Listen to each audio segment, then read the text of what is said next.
উলংঘ সংস্কৃতি মানি লোৱা নহ'ব অত্যাচাৰ বন্ধ কৰক বিনা চৰ্তে মুক্তি কৰি দিয়ক অসমত কেৱল অসমীয়াৰ প্ৰভুত্বহে চলিব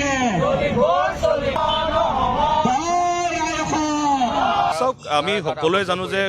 অসমত যোৰহাট জিলাত এক নগ্ন বাবা ওলাইছিলে তাৰ বিৰোধিতা কৰি যোৰহাট জিলাৰ ৰাইজ স্বতঃস্ফূৰ্তভাৱে ৰাজপথলৈ যেতিয়া ওলাই আহিছিলে তেতিয়া বীৰ লাচিত সেনা অসমৰ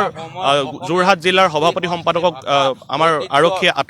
আটক কৰি ভুৱা গোচৰত তেখেতসকলক গুৱাহাটীলৈ প্ৰেৰণ কৰাৰ লগে লগে তেখেতসকলক আজি যোৱাকালি তেখেতসকলক চালান দিয়াৰ ব্যৱস্থা কৰিছে আমি এই কথাখিনি বিৰোধিতা কৰি আজি ইয়াত আমি ওলাই আহিছোঁ লগতে অপসংস্কৃতিৰ বিৰুদ্ধে আজি সমন্বয়ৰ নামত যদি কোনোবাই আমাক কয় যে বহাগ বিহুত আপোনাৰ তামোল পাণযোৰ সলনি 120 জৰ্দা পাণ এটা দিব লাগিব সেইটোতো সমন্বয় নহ'ল আজি সমন্বয়ৰ নামত যদি গামোচাখন দুফাল কৰি পেলাই তেখেতসকলে যি ধৰণে আগতেও এনেধৰণৰ যথেষ্টখিনি হৈছে গামোচাখনৰ লগত বেংগলী